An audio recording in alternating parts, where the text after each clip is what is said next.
अभी हम उसी चीज पे कंसंट्रेट कर रहे हैं कि डिफरेंट सिचुएशंस में distance needed to be covered कितना होगा। अभी तक हमने दो टाइप की केस कवर किए कि भाई एक पहला वाला था कि एक ट्रेन जो है प्लेटफॉर्म को क्रॉस कर रही है तो उसमें कितना डिस्टेंस कवर करना पड़ेगा कि पूरी ट्रेन प्लेटफॉर्म के बाहर निकल जाए।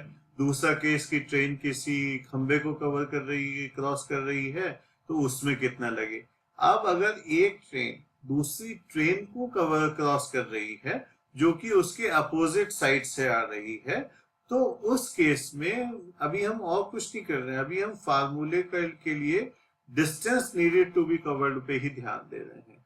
नाउ इसमें सबसे इंपॉर्टेंट चीज है कि जो डिस्टेंस कवर करना है दो ट्रेन्स को आगे मतलब जाने के लिए, वो हमेशा सेम रहेगा, चाहे वो ट्रेन एक डायरेक्शन में जा रही हो, चाहे वो ट्रेन अपोजिट डायरेक्शन में जा रही हो, उनकी स्पीड कुछ भी हो। अब हमारा फार्मूला जो था वो स्पीड वाला था, उसमें डिस्टेंस टू बी कवर्ड और टाइम था। अगर स्पीड और डायरेक्शन से जो टाइम लगेगा क्रॉस करने पे उस पे फर्क पड़ेगा, लेकिन जो डिस्टेंस हमारा है ट्रेन्स को पूरी एक दूसरे को क्रॉस करने में, वो इस बात के ऊपर निर्भर नहीं करता कि ट्रेन की स्पीड क्या है और वो किस डायरेक्शन में जा रही है।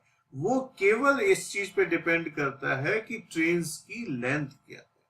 और ये वाला जो डिस्टेंस है हमारा, ये वाला डिस्टेंस जो है ये हमारा ट्रेन की जो लेंथ है दोनों ट्रेन्स की, उनके सम के बराबर होता है। अब हम इस चीज को समझ लेते हैं इस वाली इमेज से। नाउ ये ट्रेन हमारी इधर जा रही है, ये वाली हमारी ट्रेन इधर जा रही है। हम इस वाला पॉइंट, जबकि इन दोनों की बिल्कुल नोज एक दूसरे की नोज से मिली हुई है। नाउ एज हमने ये देखा कि कोई ट्रेन किसी को तब क्रॉस करती है कि जब उसका सबसे पीछे बैठा हुआ आदमी क्रॉस कर जाता है। अब अगर हम इसको इस तरह से समझें कि अगर पहले तो ये वाला केस देखते हैं कि ये वाली ट्रेन हमारी खड़ी हुई है, तो इस वाले आदमी को कितना टाइम लगेगा। पहले ये हमारी ट्रेन धीरे धीरे आगे बढ़ रही है और ये वाली जो आगे वाला पोर्शन है वो यहां तक आ गया, तो उसमें हमें कितना टाइम फिर लगा, हमें कितना डिस्टेंस कवर करना पड़ा। Distance needed to be covered वो 80 मीटर जो इस ट्रेन की लेंथ है वो आगे वाले आदमी को कवर करना पड़ा। तो उस केस में तो ये उसी के, अगर ये ट्रेन खड़ी हुई है तो वही प्लेटफॉर्म की तरह से ही वाला एग्जाम्पल हो गया ना। बस हमारा, बस उसमें ट्रेन है और इसमें ट्रेन है और उसमें प्लेटफॉर्म था। तो अगर हमारा पुराने वाले ही फार्मूला देखें और ये ट्रेन खड़ी है, तो हमारे को पीछे वाले आदमी को कितना टाइम वो लगेगा, डिस्टेंस कवर करना पड़ेगा। प्लेटफॉर्म की लेंथ जो कि इस केस में 80 मीटर हो गई ट्रेन की लेंथ, और 100 मीटर जो इस वाले ट्रेन की लेंथ है, तो 180 मीटर डिस्टेंस कवर करके ये अगर ट्रेन खड़ी हुई है तो ये निकल जाएगा। अब अगर ये ट्रेन इधर जा रही है, ये ट्रेन इधर जा रही है, तो भी अगर आप आंख बंद करके सोचें और धीरे धीरे ट्रेन की स्पीड को बढ़ाएं और सोचें कि कैसे आदमी मूव कर रहे हैं और कितना डिस्टेंस ट्रेन ट्रेवल करना पड़ रहा है, तो ये बात आपको समझ में आ जाएगी कि स्पीड में भी जो डिस्टेंस ट्रेवल हमें करना पड़ रहा है वो सेम ही है, चाहे उसकी डायरेक्शन अपोजिट हो, चाहे डायरेक्शन हमारी उसकी सेम हो, लेकिन distance needed to be covered हमारा सेम ही रहेगा और वो डिस्टेंस दोनों ट्रेन्स के लेंथ के सम के बराबर होगा। नाउ अगर ये वाला केस जिसमें अगर हमारी दो ट्रेनें एक ही डायरेक्शन में जा रही है, ये आदमी बैठा हुआ है पीछे और ये इधर बैठा हुआ है, और लेकिन ये पिक्चर इमेज इस तरह से समझिए कि ये ट्रेन यहाँ पे खड़ी हुई यहाँ पर है, तो पूरी की पूरी ट्रेन को क्रॉस करने में हमारा कितना टाइम लगेगा। इररेस्पेक्टिव, हमने पहले भी क्या कहा था कि irrespective of speed of train और the direction of train, the distance needed to be covered हमारा जो है वो सेम रहेगा और ये इन दोनों के सम के बराबर होगा। अब ये जो हमारे एग्जाम्पल्स हैं इनसे हमने ये समझ लिया कि हमारा जो distance needed to be covered different case में क्या होगा।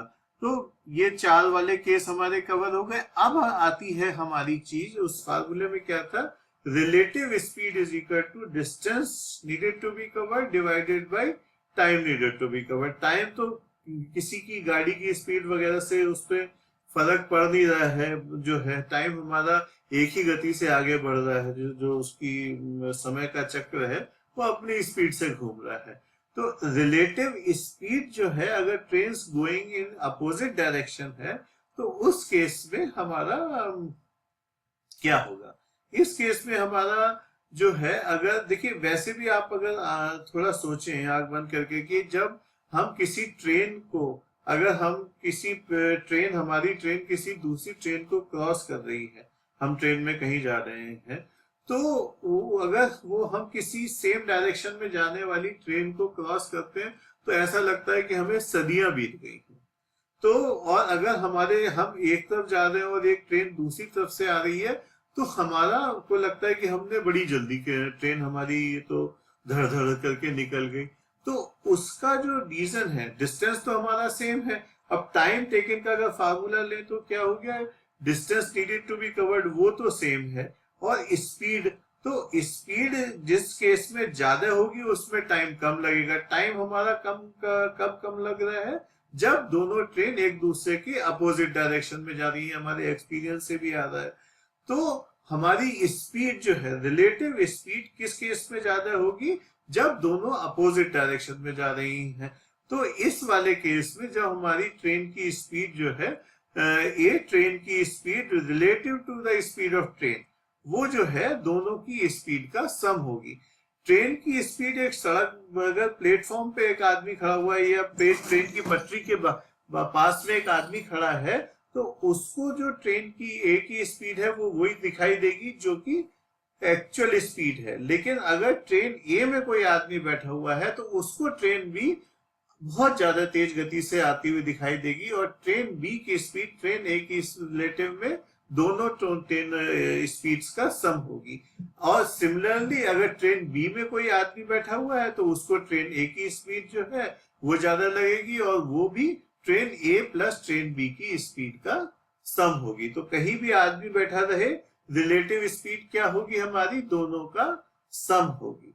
तो ये हमारा कॉन्सेप्ट हो गया रिलेटिव स्पीड का। अगर हम अगर दो ट्रेनें हमारी अपोजिट डायरेक्शन में जा रही हैं, अब अगर सेम डायरेक्शन में जा रही हैं तो रिलेटिव स्पीड क्या होगी? हमने पहले ही कहा था कि भाई हमारा जो है रिलेटिव स्पीड, अगर हम ट्रेन को सेम डायरेक्शन में जा रही है तो ट्रेन में टाइम बहुत ज्यादा लगता है क्रॉस करने में, तो इसका मतलब रिलेटिव स्पीड हमारी कम है, क्योंकि जितनी स्पीड कम होगी टाइम उतना ही ज्यादा लगेगा। तो उसके हिसाब से जो हमारा फार्मूला हो गया कि speed of train relative to train B would be speed of train A minus speed of train B. तो ये हमारा ये वाले केस का हमारा फार्मूला हो गया। ये तो हमारी थ्योरी हो गई जिसमें हमने अपने सारे जो केसेस हैं, डिफरेंट केसेस जिसमें distance needed to be covered के और रिलेटिव स्पीड के ये ले लिए। फार्मूला हमने इकलौता फार्मूला जो इसमें यूज किया है वो यही है कि relative speed is equal to distance needed to be covered in the problem divided by the time taken to cover that distance. अब इसके बाद हम क्या करेंगे कि मैं आपको 10 प्रॉब्लम सॉल्व करके दिखाऊंगा जिसमें इन्हीं कॉन्सेप्ट्स जो हमने अभी एक्सप्लेन किए हैं उनका यूज होगा। वो 10 प्रॉब्लम्स रिप्रेजेंटेटिव प्रॉब्लम्स हैं जिसमें हमने काफी कुछ, ऑल पॉसिबल केस तो हम नहीं कह सकते, लेकिन मेजॉरिटी ऑफ द केस हमारे कवर हो जाएंगे जितने भी हम अपने एग्जाम्स की पिछले साल की प्रॉब्लम्स के बेसिस पे हमने देखा है।